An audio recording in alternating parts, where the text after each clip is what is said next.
다시 한번 우리 공릉동 교회에 찾아오신 손님 여러분들을 진심으로 환영합니다. 우리 공릉동 교회 모든 성도들은 여러분들과 함께 영원한 행복을 나누기를 간절히 원합니다. 여러분 모두에게 하나님의 무한하신 축복이 영원토록 여러분들의 삶 가운데 함께하기를 간절히 바랍니다. 1863년 이 미국은 이 남북 전쟁으로 치열했습니다. 이 남군과 이제 북군이 이제 살벌하게 대치하고 있었는데, 양 진영들은 이제 사기 진작을 위하여 경쟁적으로 군가를 부르기 시작해요. 군가를. 이제 북군은 요즘 미국의 애국가로 불리어지고 있는 성조기의 노래를 부르면서 이제 군사들의 사기를 진작시켰고, 남군은 딕시라고 하는 이 군가를 부르면서 이제 아주 이 사기를 올리고 있었습니다. 이제 전쟁 이제 곧 있으면 서로 이제 총칼을 들이대면서 이제 목숨을 바쳐야 할 그 전쟁 상황 가운데서 얼마나 긴장이 되고 했겠습니까? 이제 군가를 부르면서 뭔가 이렇게 이 감정이 고조되어 적하고 있는 그 적막한 순간에, 숨도 쉬기 힘든 그러한 순간에 갑자기 이 북군 지역에서 홈 스위트 홈이라고 하는 이 노래가 연주가 되었어요. 그 노래가 참 어떤 노래인지 잘 모르죠. 누가 좀 불러줬으면 좋겠는데, 내가 부를 줄 알면 부를 텐데. 그런데 이제 이 스위트 홈이라고 하는 노래를 부르게 될 때에 분위기가 아주 숙연해졌어요. 이제 북군에 있는 군사들이나 이 남군에 있는 이 대치 상태에 있는 군사들이 그 반주에 맞추어서 함께 따라 불렀어요. 가정에 관한 노래거든요. 따라 불렀어요. 그러면서 야, 오늘은 전쟁하지 말자. 전쟁하지 말고 24시간 우리 휴전하자. 그리고 모든 병사들이 이제 가족들에게 편지를 쓰는 그러한 시간으로 보내게 되었습니다. 노래가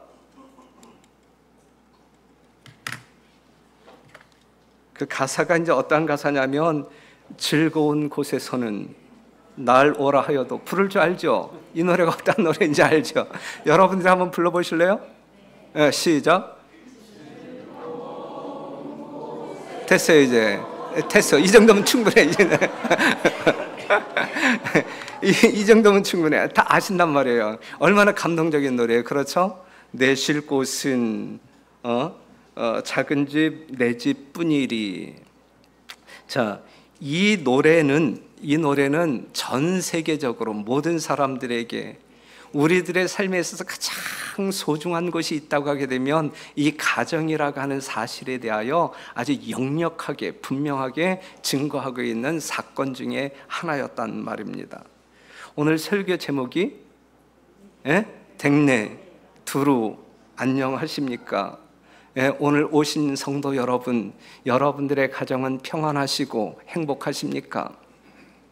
요한 3서 1장 2절에 있는 말씀을 보게 되면 우리 하나님께서도 여러분들이 행복하기를 원하십니다.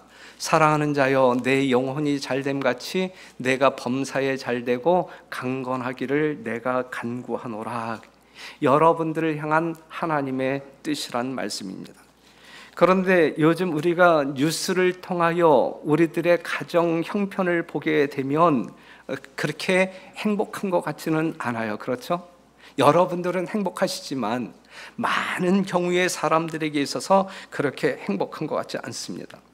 우리나라의 사회적 문제의 이슈 중에 여러 가지가 있는데, 출생률이 저하되고 있고, 고령 인구가 증가하고 있고, 사생아, 미혼모, 가출, 이혼 및 별거, 가정폭력, 아동학대, 이러한 숫자, 비율이 상당히 높아지고 있는 시대에 우리가 살아가고 있잖아요.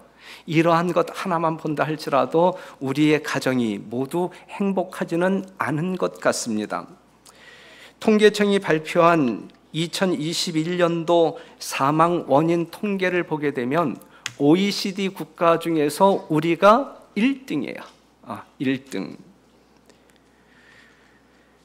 청소년들은 힘들다고 죽고, 노인들은 외롭다고 자살하고, 가정이 행복하지 않고 사는 것이 재미가 없다라고 하는 사실을 그냥 단적으로 이 자살률이 보여주고 있습니다.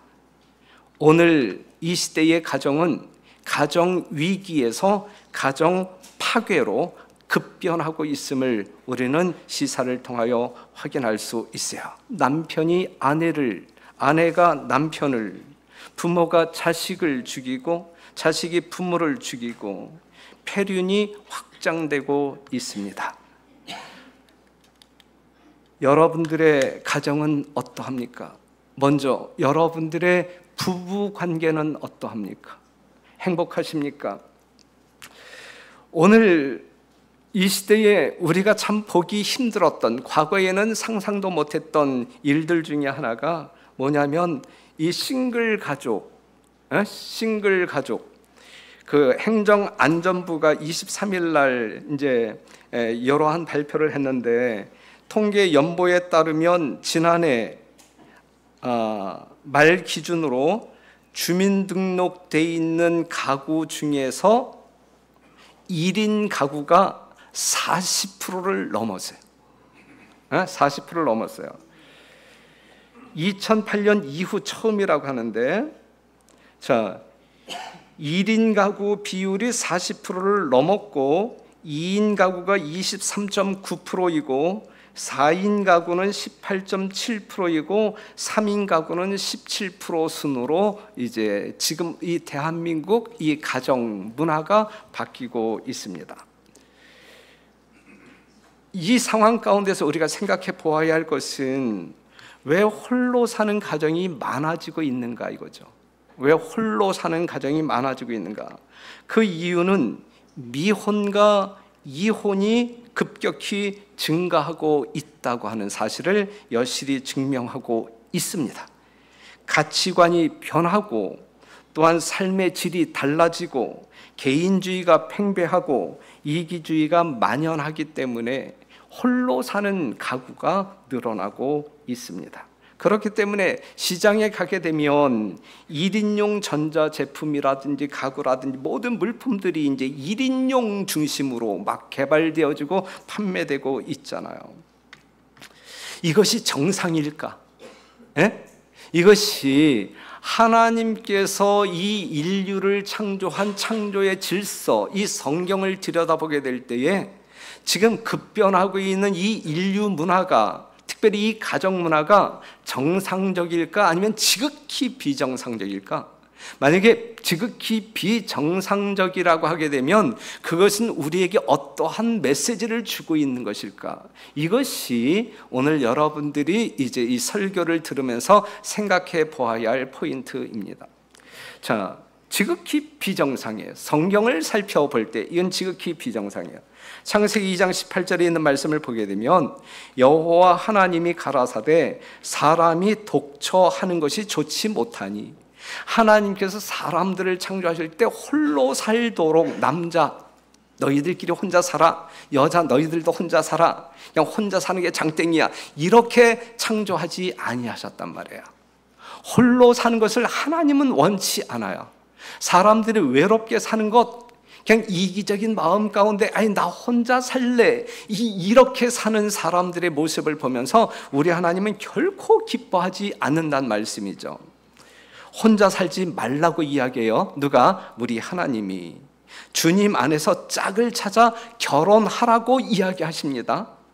그리고 헤어지지 말고 그냥 백년해로 하라고 하나님께서 권면하고 있어요. 만약에 사별했다고 하면 재혼해라, 이렇게 이야기해요. 재혼. 하나님의 뜻에 합당하게 이혼했으면 합당하게 재혼하라. 혼자 사는 것이 하나님께서 원하시는 것이 아니다라고 하는 사실을 말해주고 있어요. 창세기 2장 22절에 있는 말씀을 보면 여호와 하나님이 아담에게서 취하신 그 갈빗대로 여자를 만드시고 그를 아담에게로 이끌어 오시니 아담이 가로되 이는 내 뼈 중에 뼈요 살 중에 살이라.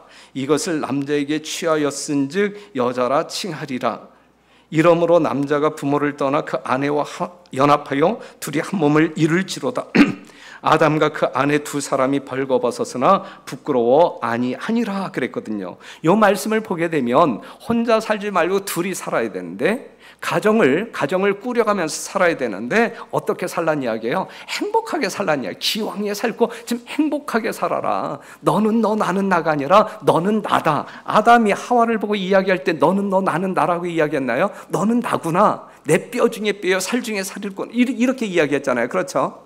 예, 하나로 연합되어진 벌거벗었지만 부끄러움이 없는, 정말 비밀이 없는 그러한 관계 속에서 행복을 추구하며 살라. 이것이 성경에서 말하고 있는 여러분들을 향하신 하나님의 뜻이다라고 하는 사실을 꼭 기억하시기를 바랍니다. 이렇게 사람을 창조하시고 우리 하나님께서 보실 때에 하나님이 그 지으신 모든 것을 보시니 보시기에 심히 좋았더라. 남녀를 창조하신 하나님께서 남녀가 연합하여 부부의 연을 맺고 새로운 가정을 건설하는 이 아름다운 이 사랑의 가정을 보게 될 때에 보시기에 심히 기뻐하신단 말이에요. 그런데요, 오늘날 이 세상의 가족들을 보게 될 때, 이 세상을 들여다볼 때 우리 하나님은 여전히 이렇게 말씀하실 수 있을까? 여전히 우리들의 삶의 모습을 보면서 보시기에 참 좋다, 기뻐하실 수 있을까? 창세기 6장 6절에 있는 말씀을 보게 되면 땅 위에 사람 지으셨음을 한탄하사 마음에 근심하시고, 우리의 삶의 방식 때문에, 문화 때문에 하나님의 창조의 목적대로 살지 않는 우리의 모습을 보면서 우리 하나님이 한탄하고 계시지는 않는지, 그러한 시대에 우리가 살아가고 있습니다.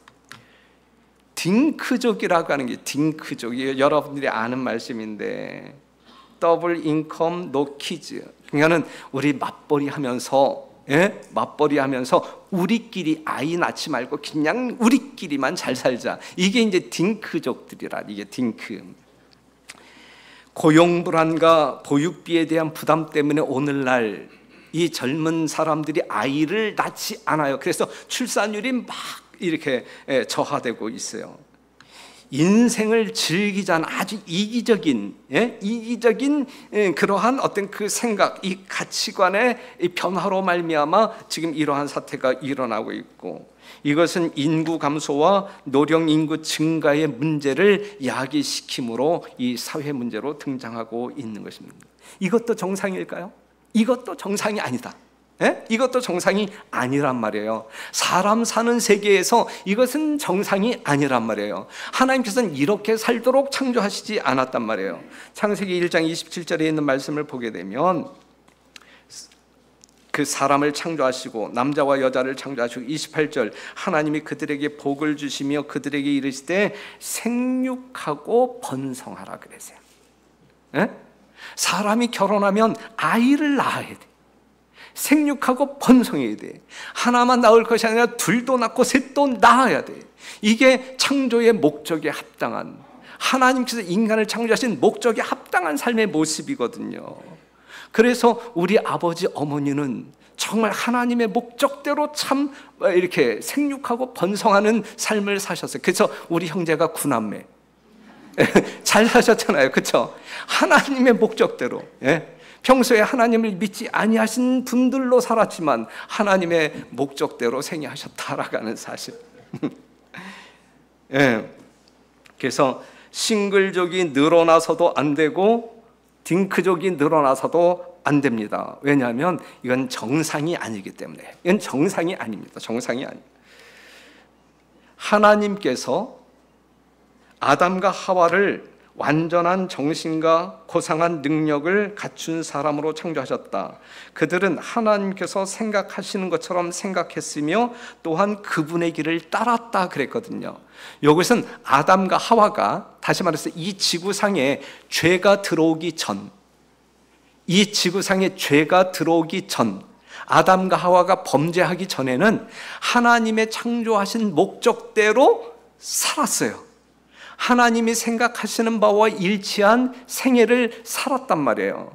그런데 그들이 하나님께 불순종함으로 말미암아 죄가 들어온 이후에 죄가 들어온 이후에 빨간 글씨 그들의 사상이 바뀌었다 그랬어요.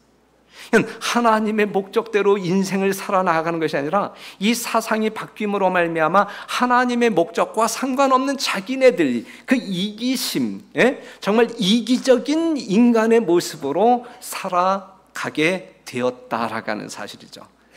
정상적인 인간의 삶이 아닌 비정상적인 인간의 삶을 살기 시작했단 말입니다.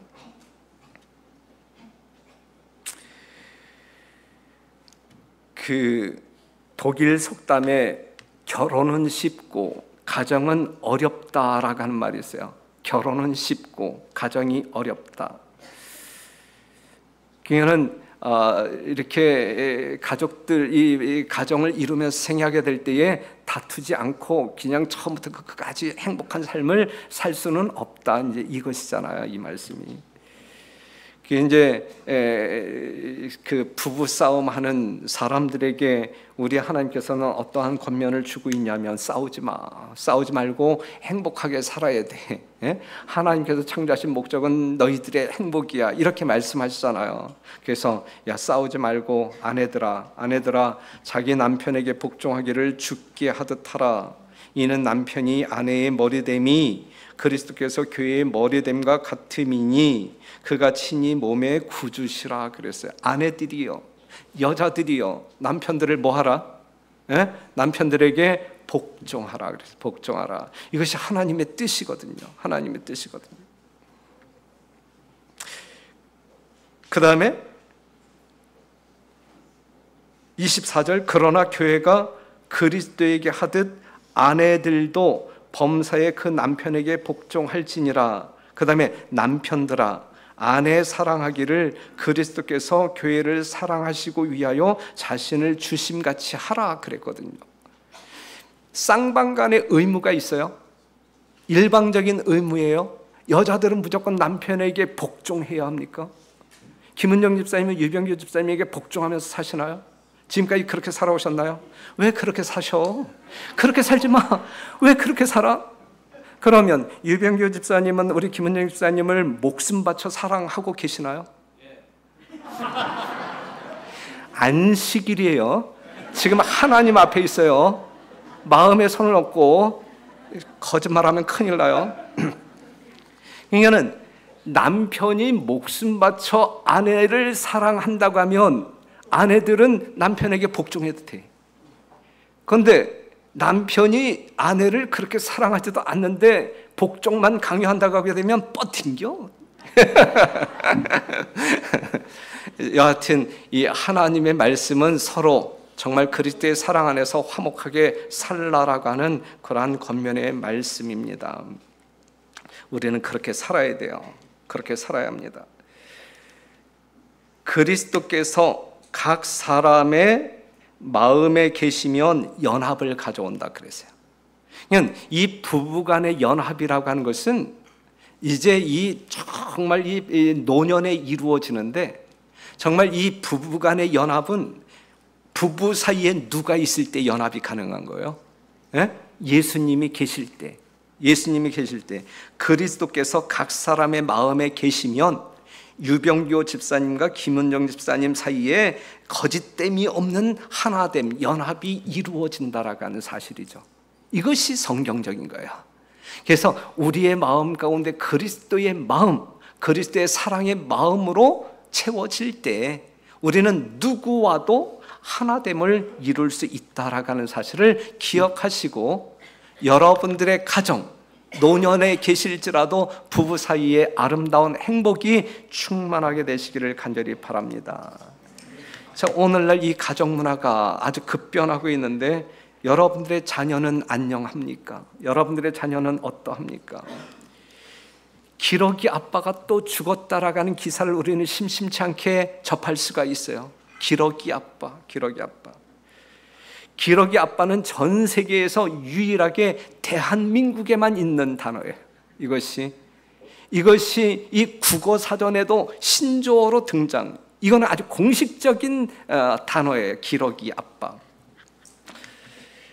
공교육 불신과 내 자식만큼은 무한 경쟁 시대에 정말 우뚝 세우리라. 이 교육열의 뜨거움 때문에 이 과도한 애정이 결합해 탄생한 눈물겨운 단어가 기러기 아빠입니다. 기러기 아빠가 또 죽었다. 왜 죽어요? 왜 죽어? 이렇게 자식들에게 열정을 쏟아 부음에도 불구하고 오늘날 자녀들 세계에서 일어나고 있는 이 청소년들의 문제는 정말 우리가 놀랄 수밖에 없는 엄청난 문제들이 벌어지고 있어요. 해마다 많은 가출 청소년들이 발생하고 있고, 어렵게 찾아서 가정으로 돌려보내면 또 뛰쳐나오고, 청소년 쉼터에서 보호 중인 이 청소년들에게 물었어요. 야, 이제 집에 가야지. 안 갈래요. 가기 싫어하는 거예요. 80%가 가정으로 다시 돌아가기 싫다라고 답변을 합니다. 가출 동기의 공통점은 대부분 부모 간의 갈등, 또한 가정에서 일어나고 있는 폭력, 결손 가정, 교우 관계, 이성 문제, 이러한 이유로 이제 가출을 하게 됩니다. 이들은 생활비를 벌기 위해서 절도, 성매매, 각종 범죄를 저지르고 있음으로 말미암아 엄청난 사회 문제를 야기시키고 있어요. 우리나라 청소년 자살률도 1위예요. 1위. 가정이 붕괴되고 있는 거예요. 가정이 붕괴되고 있어요. 무엇이 문제일까요? 무엇이 문제일까요? 뭐 문제야 많겠지만 오늘날 어린 아이들은 누가 키우나요? 기도하는 엄마가 키우나요? 아니면 기도하지 아니하는 어린이집 유치원 교사들이 키우나요? 예? 우리는 자식들을 잘 키우기 위해 돈 벌러 나가. 자식들을 잘 키우기 위해서 돈 벌러 나가요. 그렇죠? 둘이 죽자고 맞벌이 합니다. 그래야 자식을 키울 수 있으니까. 그렇게 벌어서 이 자녀를 양육하는 데 쓴다고 하지만 결국 누구들을 양육하는 거예요? 예? 어린이집, 유치원 교사들을 양육하는 것 아니겠습니까? 댕내 두루 안녕하십니까? 여러분들의 자녀들의 아무런 문제가 없나요? 여러분 한번 보세요. 우리 교회도 병설 유치원이 있어요. 자, 우리 유치원은 이 선교적인 목적으로 교사들이 다 믿는 자들이 이 유치원을 경영하고 있는데, 우리는 그 유치원 이 원생들을 보게 되면 어떤 시각으로 볼까요? 그 어린 아이들의 머리 숫자가 돈으로 보일까요? 아니면 영혼으로 보일까요? 영혼으로 보여요. 틀림없이 우리 교사들 정말 아주 신실한 분들이거든요. 그 유치원 원생들의 이름을 불러가면서 매일같이 기도하면서 아이들을 양육하고 있거든요. 그나마 다행이죠. 그나마. 하지만 정말 하나님의 사랑이 아닌 그냥 기업으로, 그냥 어떤 그 사업으로 운영하는 어린이집이라든지, 이건 뭐 너무 이상하게 이야기해서 편견을 가지고 이야기하는 것 같아서 죄송한데, 실제적으로 현실적으로 본다고 하게 되면 그들이 그 어린 아이들을 보게 될 때 돈으로 보일까 아니면은 진짜 이 영혼으로 보일까? 그건 뭐 우리가 각자 생각하는 걸로 하고, 여하튼 이 어린 시절 정말 이 엄마의 젖꼭지를 빨면서 엄마 품에서 뭔가 인성이 개발되어져야 할 그러한 시기임에도 불구하고 그냥 젖대고 걸음마만 하면 그냥 어린이집 보내고 우리는 돈 벌러 나가고, 돈 벌러 나가는 이유는 뭐예요? 우리 아이 잘 키워야지. 그런데 뭘 잘 키우는 거예요? 어떻게 키우는 것이 잘 키우는 건데요?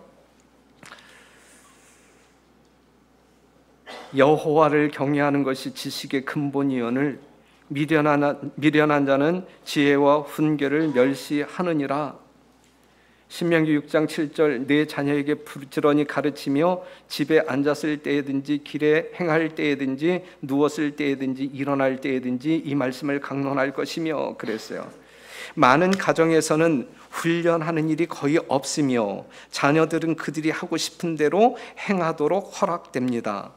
그러한 어린이들은 여기저기 떠돌아다닙니다. 이것이 이 말세, 정말 지구 종말화 때에 일어나는 이 가정에서 일어나고 있는 현실들이거든요. 이것이 그래서 이 종교 개혁자 이 루터는 만약에 자녀들을 대학 보낼 때에 그 대학에서 성경을 가르치지 아니한다고 하게 되면 보내지 말라 그랬어요. 보내지 말라. 인류의 가장 큰 결핍은 인물의 부족이다 그랬어요. 오늘 여러분들이 여러분들의 자녀들을 양육할 때에 어떠한 형태로 양육하는 목적을 가지고 키우느냐 이거예요. 돈 버는 기계로 만들기 위하여, 그래서 돈을 잘 벌어오게 되면 나는 자식 교육에 성공했다, 이렇게 심판을 내릴 수 있나요? 요즘 세상은 뭐가 인기가 있어요? 검사가 인기가 있어. 검사. 예? 그래서 우리 자식 잘 키워서 검사 만들면 야 성공했다, 이렇게 말할 수 있나요? 성도 여러분, 도덕적인 가치는 그렇게 중요하지 않은 시대에 우리가 살아가고 있는 것 같아요. 이거 정상이에요? 비정상이에요? 지극히 비정상입니다. 마지막 때 지구 멸망 직전에, 노아 홍수 일어나기 직전, 소돔과 고모라 성에 불이 떨어지기 직전, 그 시대의 사람들의 모습이 오늘 우리가 살아가고 있는 이 시대의 모습과 거의 흡사합니다. 인류의 가장 큰 결핍은 인물의 부족이다. 그 인물이란 매매되지 않는 사람, 심령이 진실하고 정직한 사람, 죄를 그대로 죄라고 부르기를 두려워하지 않는 사람, 마치 나침판의 바늘이 틀림없이 남북을 가리키듯이 양심이 그 의무에 충실한 사람, 비록 하늘이 무너질지라도 옳은 일을 위하여 굳게 서는 그런 사람들이다. 이것이 사람이거든요. 이러한 사람이 참된 사람이거든요. 그런데 오늘 성공했다라고 말하는 그 세계, 여러분들이 그냥 단면적으로 볼 때에 이 국회의사당에 들락날락거리는 그 사람들의 모습을 보게 되면 이러한 인물이 있나요, 없나요? 예? 공릉등교에 오게 되면 이러한 인물이 많아요. 공릉등교에 오게 되면 이러한 인물을 찾을 수 있는데, 여러분들이 국회의사당에 가면 이러한 사람 찾을 수 있어요, 없어요? 예? 이거 저기 뭐 제가 이 편 저 편에 서서 정치 이야기하는 거 아니에요? 예? 하지만 오늘 이 세상이 그렇단 말이에요. 공릉등 교육은 다 인물들이잖아, 그렇죠?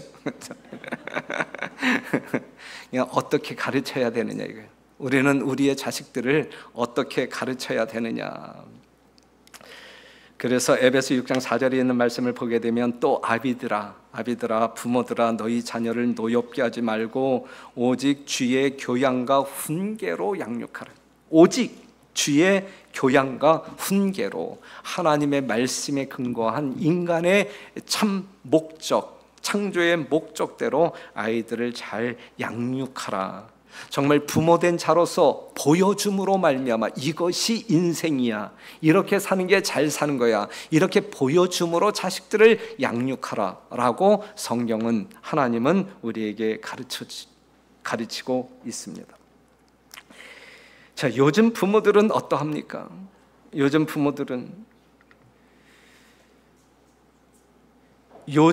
어느 부모가 이 자식들과 한 집에 삽니까? 피차 불편해서 못 살아요. 그렇죠? 고개 끄덕끄덕? 예? 다 끄덕끄덕. 그런데 이게 또 정상이냐고요? 이게 정상이냐고요? 이게. 예? 허름한 집에서 혼자 살다 죽어 며칠 뒤에 발견되거나, 또한 시설에서 비슷한 모습으로 잠드는, 외롭게 죽는 그러한 노인들이 얼마나 많습니까? 젊고 건강해서 손주라도 봐줄 수 있으면 쓸모 있는 부모야. 그렇죠? 예. 그렇지 않으면 얼마나 골칫거리가 부모냐 이거죠, 이 시대에. 이게 비정상이라, 이게. 정말 예수님께서 말씀하고 있는 이 종말의 사건과 동일한 사건이지, 이게 결코 정상적인 그러한 모습이 아니란 말입니다. 자식과 함께 근처에라도 거처라도 있어 살면 감사한 줄 아셔야 돼요. 환경이 좋은 시설에 보내지셔도 감사해야 돼. 예? 다른 사람보다 더 좋은 시설로 보내진다 할지라도 이건 자식들에게 감사해야 할 일이야. 그렇죠? 그 다음에 시설에 있을 때에 자식들이 자주 방문하면 크게 감사해야 돼. 크게 감사해야 되고, 그 다음에 명절 때라도 와주면 그것도 감사해야 되고, 방문은 고사하고 가끔 전화만이라도 해주면 그것도 감사해. 이것이 오늘날 노년들의 삶의 실태 아닙니까? 비정상이에요. 비정상이에요. 성경 말씀 가운데 들여다보면 이건 비정상적인 삶이에요. 지금 우리는 이 지구가 정말 끝나는 순간에 살아가고 있다라는 사실을, 이러한 가정 문화의 어떤 그 변화를 보면서 우리는 감지할 수 있고 느낄 수 있어야 됩니다. 성경은 그렇게 말하고 있기 때문에 그렇습니다. 고부간의 문제는 여자 간의 문제예요. 그렇죠? 잠언 13장에 있는 말씀을 보면 입을 지키는 자는 그 생명을 보존하지만 입술을 크게 벌리는 자에게는 멸망이 오느니라 그랬어요. 말을 크게 하는 자는, 그냥 한국 속담에는 지금은 이제 이러한 속담을 그냥 입 밖에 냈다가는 이제 얻어맞아요. 누구한테? 여자한테. 암탉이 울면 집안이 망한다. 이게 한국 속담. 근데 요즘 이렇게 말했다간 여자들한테 얻어맞아요. 그래서 큰일 나, 이게 큰일 나. 그렇죠? 예. 그런데 이러한 이야기가 이제 그 유대인 탈무드 가운데도 있는데, 한 집안에 시어머니와 며느리가 산다는 것은 두 마리의 고양이가 한 상자 안에 넣은 것과 마찬가지다 그랬어요. 이 고부간의 문제를 지금 이야기하고 있어요. 그런데 오늘 이 시대를 보게 되면 이 옛날이에요. 이 옛날 고부간의 어떤 갈등을 이야기하고 있는 좋은 시절, 예? 아주 좋은 시절, 그 시절의 이 고부간의 갈등을 이야기하고 있는 것이거든요. 오늘 이 시대에 고부간의 갈등이 있어요, 없어요? 예? 갈등이 있어요? 고부간의 문제는 옛날 이야기. 지금 누가 감히 시어머니가 며느리들에게 뭐라고 말을 할 수 있어요? 그랬다면 큰일 나죠. 예? 그러니까 따로 사는 거예요. 늙어 죽어도 따로 사는 거예요. 고령자 자살률이 계속 증가하는 이유가 뭐예요? 뭐 이러한 어떤 그 고립 또는 외로움 때문 아니겠습니까? 출애굽기 20장 12절에 있는 말씀을 보면 내 부모를 공경하라, 그리하면 너희 하나님 나 여호와가 내게 준 땅에서 내 생명이 길리라. 오늘날 수많은 사람들이 하나님과 상관없는 삶을 살아가고 있으니까 이러한 일들이 일어나고 있지 않는 것이거든요. 그렇죠? 하나님께서는 분명히 내 부모를 공경하라고. 예. 그럼에도 불구하고 우리가 에베소 6장 3절에 있는 1절에 있는 말씀을 본다 할지라도 자녀들아 너희 부모를 주 안에서 순종하라. 이것이 옳은 일이다. 이게 옳은 일이다. 이게 사람 사는 것이지 그렇지 아니하면 이건 사람도 아니다라고 이야기하고 있는 것이거든요. 그럼에도 불구하고 시대는 변했어요. 이렇게 변했어요. 지금 우리가 경험하고 있는 그러한 경험으로 변했단 말이죠. 정상이에요? 비정상이에요? 비정상이에요. 오늘날 가정 비정상적인 모습으로 살아가고 있습니다. 무엇을 말해주고 있는 것이냐면 이 세상이 끝났다. 정말 성경에서 말하고 있는 이 마지막 심판, 이 지구의 멸망이 이르러 오고 있다. 예수님의 재림이, 다시 오심이 임박했다. 그렇기 때문에 예수 믿는 사람들은 더 잘 믿음으로 말미암아 잘 준비하고, 아직까지도 예수님을 알지 못함으로 말미암아 영생이 있는지 없는지도 모르고 그냥 이 땅에서 사는 것이 전부인 양 그냥저냥 사는 사람들은 정말 아직 숨이 살아남아 있는 그때에 정말 예수님, 우리에게 영원한 생명, 새로운 삶을 줄 수 있는 예수님을 발견하고 생명의 길을 제발 찾아라. 그러한 시대에 우리가 살아가고 있는 것이거든요. 마태복음 24장 12절에 있는 말씀을 보게 되면 불법이 성함으로 많은 사람의 사랑이 식어지리라 그랬어요. 마지막 사건, 이 예수님의 재림의 징조를 이야기하면서 이 말씀을 하신 거거든요. 예수님 재림 직전에 이 세상은 불법이 판칠 것이다. 하나님의 율법은 온데간데 없어질 것이고, 그러므로 말미암아 사람들의 심령 가운데서 예수님이, 하나님이 없음으로 말미암아 사랑이 식어질 것이다 라고 이야기하고 있는 거예요. 하지만 여러분들이 생각할 때 사랑이 최종적으로 지켜지면서 유지되는 곳이 있다고 하면 가정 아니겠어요? 그렇죠? 가정 아니겠어요? 그럼에도 불구하고 오늘날 가정이 이렇게 무너지고 있다니까요. 그러니 때가 어느 시대인지를 여러분들이 감각적으로 알아야 되는 거예요. 성경에서 말하고 있는 수많은 재림의 징조들이 나오는데 정말 거의 마지막 부분에서 이 사랑이 식어지는 이야기가 나와요. 가정이 무너지는 그러한 이야기가 나오고 있어요. 디모데후서 3장 1절, 내가 이것을 알라 말세가 있다니까요. 이 지구 종말의 때가 있다니까요. 성경에서 그렇게 말하고 있어요.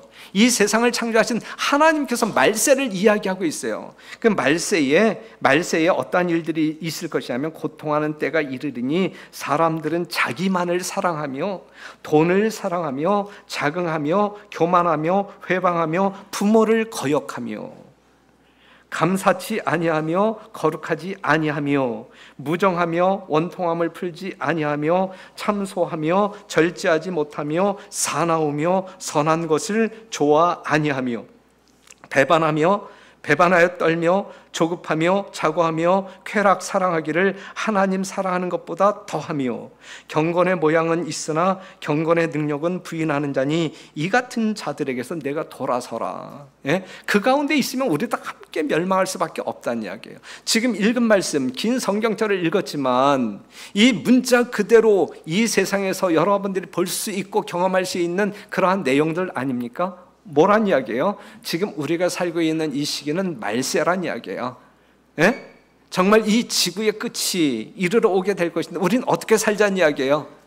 살 길이 있다. 그냥 이렇게 살다가 죽는 것이 우리 인생이 아니고 살 길이 있다.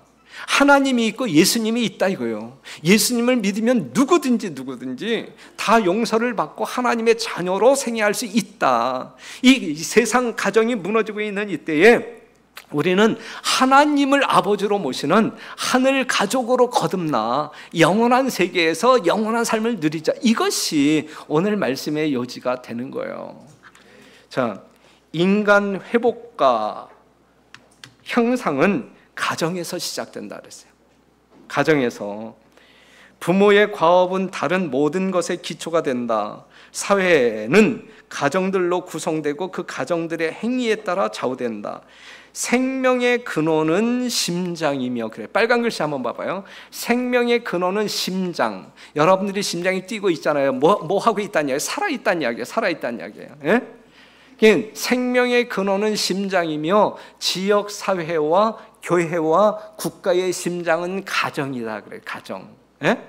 정말 이 지구의 생명은 가정이란 이야기예요. 가정. 그런데 오늘 말씀 처음부터 끝까지 오늘날 이 지구상에 있는 가정들이 무너지고 있는 거예요. 싱글족이라든지 딩크족이라든지 등등 이 자녀를 안 낳는다 등등 이 모든 것들이 이 가정이 붕괴되고 있다라는 사실을 말해주고 있잖아요. 정말 이 지구의 심장이 뭐 하고 있다는 이야기예요? 죽어가고 있다는 이야기예요. 죽어가고 있다.